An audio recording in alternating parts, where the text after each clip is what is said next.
Hello friends and dear student, एक बार फिर से आपका बहुत बहुत स्वागत है। तो आज की इस वीडियो में हम लोग पढ़ने वाले हैं फार्माकोलॉजी चैप्टर नंबर 5 का एक टॉपिक है जो कि तीसरा टॉपिक है, यानी समझ लीजिए चैप्टर नंबर 5 का ये थर्ड पार्ट है। तो वो क्या है? Anti arrhythmic drugs. क्या है? Anti arrhythmic drugs. तो ये क्या होते हैं एंटी अरेथमिक ड्रग्स? तो वो दवाएं जो अरेथमिया को ठीक करने के लिए यूज़ की जाती हैं उसको बोलते हैं एंटी अरेथमिक ड्रग्स। अरेथमिया क्या है? तो यहाँ पे हम लोग डिटेल में नहीं पढ़ेंगे, सिर्फ इतना जानिए कि जो हमारा हार्ट है उसका जो हार्ट रेट है या हार्ट बीट है वो क्या हो जाता है? डिस्टर्ब हो जाता है। डिस्टर्ब होने का मतलब इम्प्रॉपर हो जाता है, इर्रेगुलर हो जाता है, यानी कभी तो बहुत तेज़ी से क्या है वो हार्ट बीट होने लग जा रहा है, कभी क्या रहा है बहुत स्लो हो जा रहा है। तो जब कभी बहुत तेज़ होगा तो क्या होगा? ब्लड प्रेशर बढ़ जाएगा, कभी बहुत स्लो होगा तो ब्लड प्रेशर लो हो जाएगा। तो इस तरीके से दिक्कत आने लगती है। समझ में आ रहा है? तो अरेथमिया क्या है? यानी हार्ट का प्रॉपर तरीके से क्या है? बीट ना करना, हार्ट का प्रॉपर तरीके से ना धड़कना। इर्रेगुलर बीट अगर हो जाता है हमारे हार्ट का, या हमारे हार्ट का धड़कना इर्रेगुलर हो जाता है तो उसको बोलते हैं हम लोग अरेथमिया। तो उसको ठीक करने के लिए जो दवाएं दी जाती हैं उसको बोलते हैं एंटी अरेथमिक ड्रग्स। चलिए अब डिटेल से हम लोग पढ़ते हैं इसकी सारी चीज़ों को। तो क्या है इसकी डेफिनेशन? तो the drugs are use to treat arrhythmia are called anti arrhythmic drugs. ठीक है, तो जो दवाएं अरेथमिया को ठीक करने के लिए यूज़ की जाती है उसको बोलते हैं एंटी अरेथमिक ड्रग्स। अरेथमिया क्या है? तो arrhythmia is improper beating of heart. ठीक है, अरेथमिया क्या है? Improper beating of heart, heart का सही तरीके से बीट न करना, न धड़कना, उसको हम लोग क्या बोलते हैं? अरेथमिया बोलते हैं। वेदर, अब उसमें क्या होगा? चाहे इर्रेगुलर हो जाए वो, या बहुत फास्ट हो जाए, या क्या टू मच स्लो हो जाए, या बहुत स्लो हो जाए हार्ट रेट या हार्ट बीट, तो उसको हम लोग क्या बोलते हैं? अरेथमिया बोलते हैं। अब इसकी क्लासिफिकेशन क्या है? तो क्लासिफिकेशन हम लोग किसकी पढ़ रहे हैं? ये अरेथमिया की क्लासिफिकेशन नहीं पढ़ रहे हैं, बल्कि एंटी अरेथमिक ड्रग की क्लासिफिकेशन हम लोग पढ़ रहे हैं। इसमें कंफ्यूजन नहीं होना चाहिए आपको। तो सबसे पहला जो है वो क्या है? Sodium channel blockers. क्या है? Sodium channel blockers. और इसके एग्जाम्पल क्या है? क्विनिडीन, प्रोकैनामाइड, लिडोकैन, और इसको लिग्नोकैन भी बोलते हैं, और क्या है? फेनिटोइन। अब दूसरा जो क्लासिफिकेशन है वो क्या है? बीटा ब्लॉकर्स, जो आप एक बार पढ़ चुके हैं। ठीक है, उसका एग्जाम्पल क्या है? एटिनोलोल और प्रोप्रानोलोल। तीसरा क्या है? पोटेशियम चैनल ब्लॉकर्स, इसका एग्जांपल क्या है? एमियोडेरोन और ब्रिटाइलियम। था जो है कैल्शियम चैनल ब्लॉकर, जिसको आप एक बार पढ़ चुके हैं, बल्कि एक नहीं 2 3 4 बार पढ़ चुके हैं। तो इसमें हम लोग दो चीज़ों को डिटेल से पढ़ेंगे। एक सोडियम चैनल ब्लॉकर हम लोगों ने नहीं पढ़ा, और दूसरा हम लोगों ने पोटेशियम चैनल ब्लॉकर नहीं पढ़ा है। तो इसी दो को हम लोग पढ़ेंगे। बाकी जो बीटा ब्लॉकर आप इसको पढ़ चुके हैं तो वहाँ से ले लीजिएगा, और कैल्शियम चैनल ब्लॉकर भी कई बार पढ़ चुके हैं। ठीक, तो अब हम लोग शुरू करते हैं सोडियम चैनल ब्लॉकर को।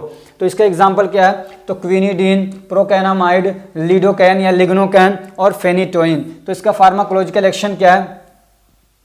तो they block myocardial sodium channels. तो ये क्या करते हैं? जो हमारा मायोकार्डियल है, मायोकार्डियल यानी हार्ट के मसल्स, उनको 3 पार्ट में मेनली बांट रखा है। ठीक है, एंडोकार्डियम, मायोकार्डियम, पेरिकार्डियम।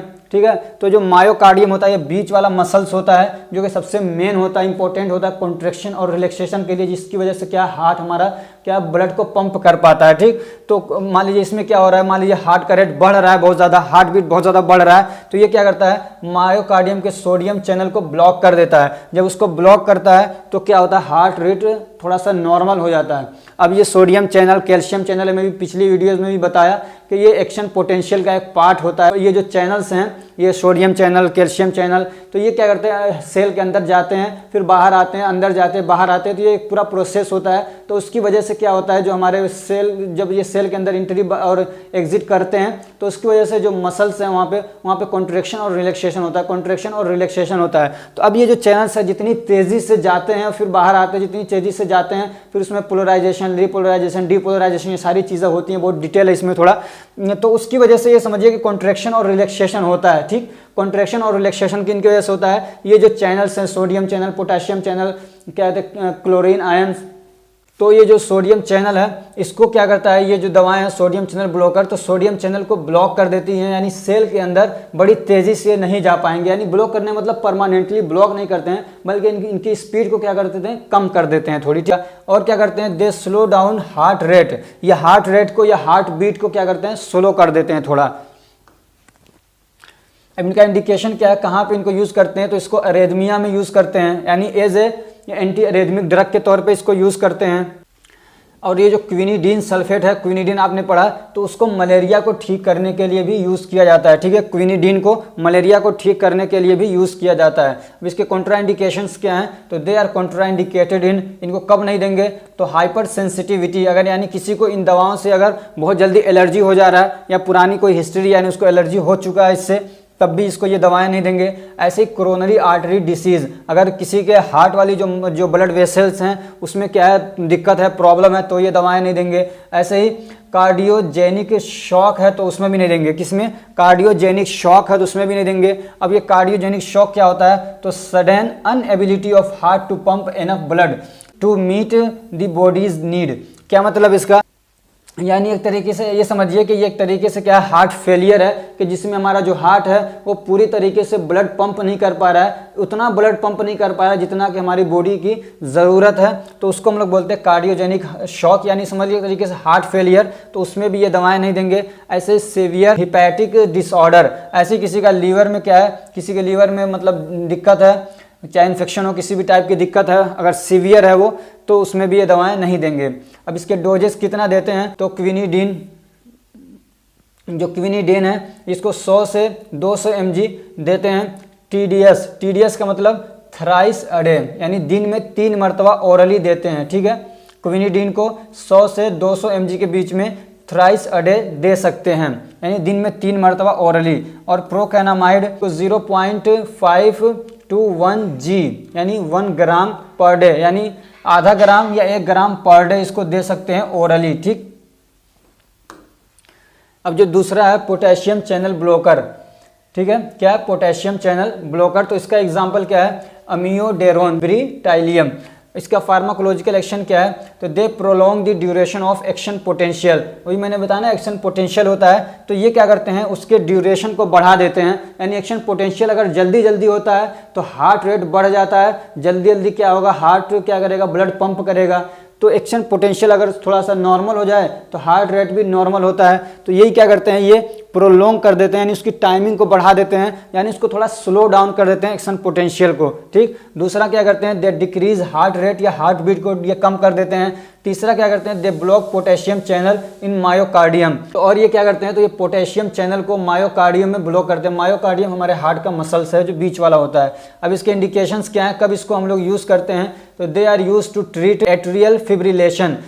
अब ये जो हमारा जो एट्रियल है उसका फिब्रिलेशन को ठीक करने के लिए यूज़ होता है। फिब्रिलेशन का मतलब क्या होता है, इरेगुलर और रैपिड हार्ट रेट, यानी जो हमारा एट्रियल है, आपने पढ़ा होगा हार्ट के 4 चेंबर होते हैं, तो उसमें एक एट्रियल होता है, वेंट्रिकल होता है। ठीक है, तो एट्रियल का जो फिब्रिलेशन है, यानी एट्रियल का हार्ट रेट जो है इरेगुलर अगर हो गया है तो उसको ठीक करने के लिए, या बहुत ज़्यादा रैपिड हो गया, बहुत तेज़ हो गया है, तो उसको ठीक करने के लिए दवा देते हैं। ऐसे ही वेंट्रिकल फिब्रिलेशन को भी ठीक करने के लिए दिया जाता है, यानी जो नीचे वाले जो चेंबर्स होते हैं उसको वेंट्रिकल बोलते हैं, उसमें भी अगर ज़्यादा दिक्कत आ रही है, वो भी बहुत तेज़ हो गए या इरेगुलर हो गए, तो उसको भी ठीक करने के लिए दवाएं दी जाती हैं। और इसका कॉन्ट्राइंडिकेशंस क्या हैं, तो ब्रेडिकार्डिया, यानी अगर किसी को हाइपोटेंशन है, ब्लड प्रेशर लो है, तो उसमें नहीं देंगे। ऐसे कॉन्जेस्टिव हार्ट फेलियर में नहीं देते हैं। और ब्रोंकोस्पाज्म में अगर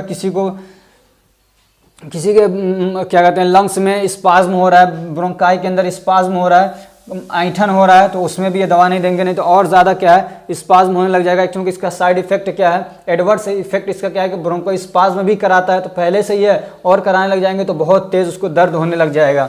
इसके क्या डोजेस क्या हैं, तो अमियोडेरोन ये 400 से या 600 mg पर डे दे सकते हैं ओरली।